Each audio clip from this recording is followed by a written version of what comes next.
Being rich and famous can make some people do some crazy things, but few have managed to create as many headlines as Conor McGregor. Conor McGregor is once again making headlines for all the wrong reasons. Conor McGregor arrested. New details tonight on the arrest of UFC star Conor McGregor. This is a list of civil, criminal, and just straight-up savage incidents caused by none other than the notorious one, Conor McGregor. At the Barclays Center just before UFC 223, Khabib Nurmagomedov, along with various other fighters on the card, were arriving to the arena on a bus when Conor and his entourage stormed the parking garage.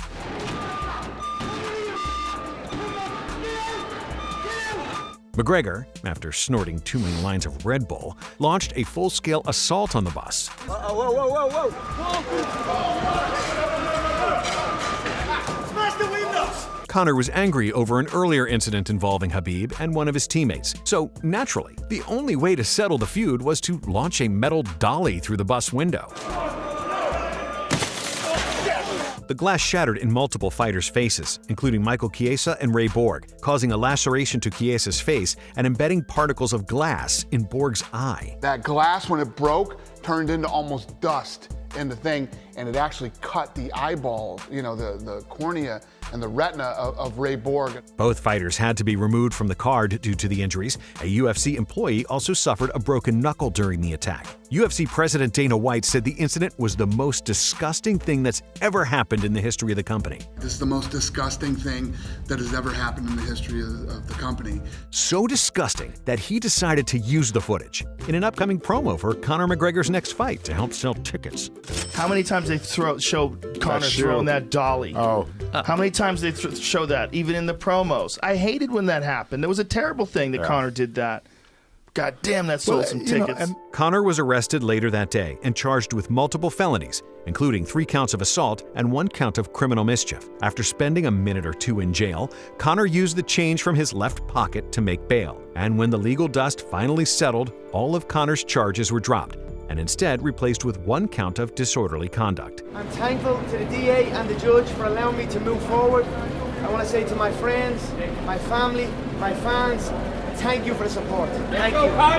And McGregor's sentence for shattering glass into multiple people's eyes, breaking a UFC employee's knuckle, and destroying a bus window? 5 days of community service. Oh, and also a day or 2 of anger management. They gave him anger management. No felony charges or anything. Conor McGregor's Conor McGregor, and what can I tell you? But why was Conor's sentence so light for such a serious offense? No idea. The UFC has a zero-tolerance policy on any behavior they deem unacceptable. Former UFC fighter Jason High was banned for life after shoving a referee. Roy Nelson was suspended for 9 months for kicking a ref. Paul Daly punched his opponent after the bell and was banned for life. And Jesse Taylor smashed the windows out of a limo and was removed from the Ultimate Fighter finale. You wouldn't want a guy like that representing your company. No. Or the sport. But in Conor's case, the only punishment handed down by the UFC were some seriously furrowed brows. He's in a lot of trouble. Conor McGregor going after the ref. Conor was attending the event to support his teammate Charlie Ward, who had just won via KO. But before the fight was even officially over, Conor jumped into the ring to celebrate Ward's victory. And look who's in to celebrate with him. The notorious one! Referee Mark Goddard attempted to usher Conor from the ring, but was met with resistance. Conor, angry that he wasn't allowed in the ring during an active fight, without even having a cornerman's license, proceeded to push the referee. Wow, Conor McGregor trying to go at the referee! During the scuffle, Conor also managed to cause Ward's KO'd opponent to get knocked back to the floor before doctors could even attend to him. I don't know what's going on here. That is crazy. The chemically amplified McGregor eventually exited the ring, but returned for seconds after he leapt onto the cage railing and delivered a Stockton slap to one of the officials. Afterwards, the commission stated, McGregor's conduct jeopardized the health and safety of fighters and staff. But once the dust settled, Conor received no punishment for the incident. His phone. The altercation happened outside a Miami hotel and nightclub. Swarms of fans spotted Conor and were taking pictures when McGregor singled out one fan in particular and smacked the phone from his hand, then proceeded to stomp it to pieces. With hotel security holding the victim back, allowing Conor to do as he pleased, McGregor eventually picked up the phone and simply walked away with it. McGregor has never been friends with fans who want to grab a quick selfie with him, as evidenced by this prior incident of snatching at a fan's phone. Unbelievable. How are you, Conor? It's good to see you. Oh, sorry. Police were later called to apprehend Conor, but waited until a reasonable hour as not to disturb McGregor too early in the morning. Police arrived at his home later the next day and patiently waited for Conor to finish his breakfast and finish watching the latest Game of Thrones before politely greeting him. This way, Conor. How you doing, man? Appreciate it, man. Conor eventually agreed to go to the police station after officers promised him it wouldn't take longer than an hour to process him before they released him. I'm sure once he gets in, the process at the station is going to be no less than 1 hour. Conor was charged with felony strong-armed robbery and criminal mischief, but after learning who the defendant was, the prosecutor reduced the charge of strong-armed robbery to the lesser offense of robbery by sudden snatching. The victim filed a civil lawsuit for $15,000 over the assault and theft, which was quickly settled behind closed doors. When the criminal trial date finally came, all charges against McGregor were dismissed after the victim stopped cooperating. Charges were dropped against star fighter Conor Mcgregor, who was accused of smashing a fan's phone outside a Miami Beach hotel. My client is relieved. Obviously, he feels he should not have been arrested. Allowing Conor, the Teflon Don McGregor, to walk free yet again. Da-da-da-da-da. It's the motherfucking D-O-double-G. Cage, but in the number of traffic violations.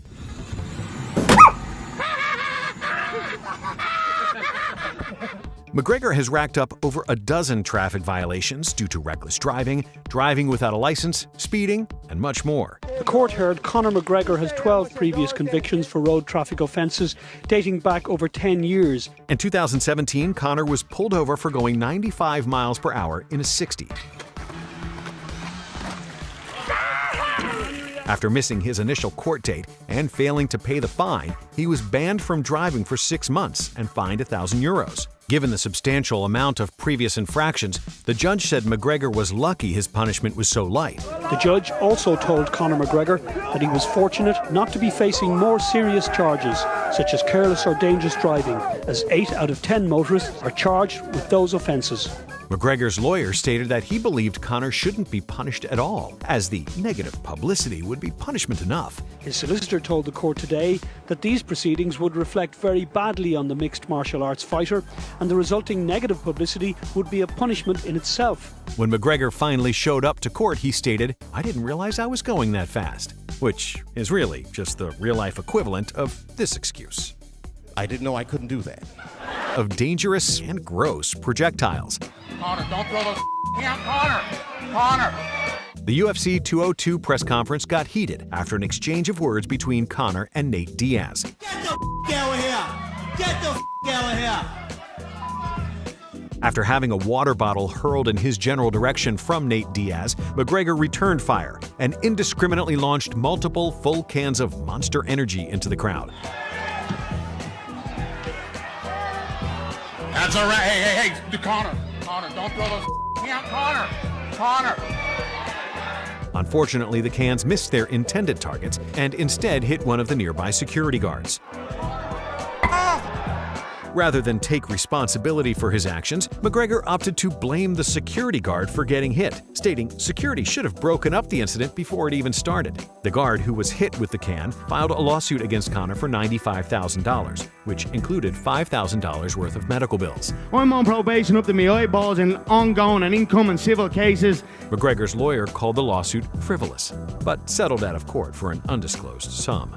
Conor was also fined $25,000 and slapped with 25 hours of community service by the Nevada State Athletic Commission. Although the commission opted not to suspend McGregor, as he had a fight booked 3 days after the incident, which the NSAC was being paid to oversee, as shown during the Khabib Nurmagomedov fight, where he committed a litany of different fouls. But McGregor got away with so many fouls, to the point where Khabib he left his corner between round 3 and 4 to tell the ref, hey, why are you letting him get away with all these things?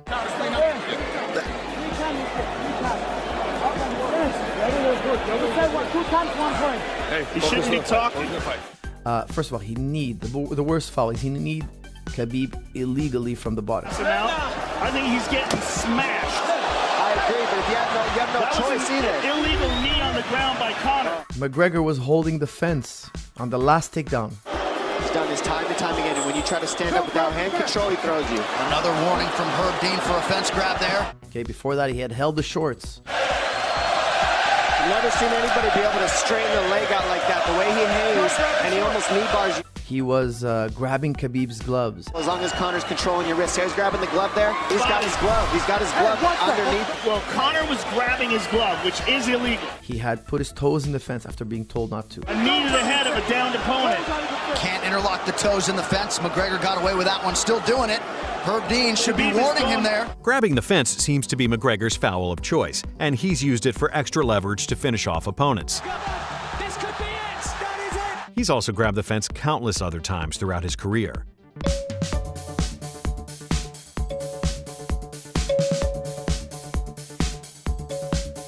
Mark Goddard furious with the referee, and I think it's something to do with Conor McGregor holding on to the fence.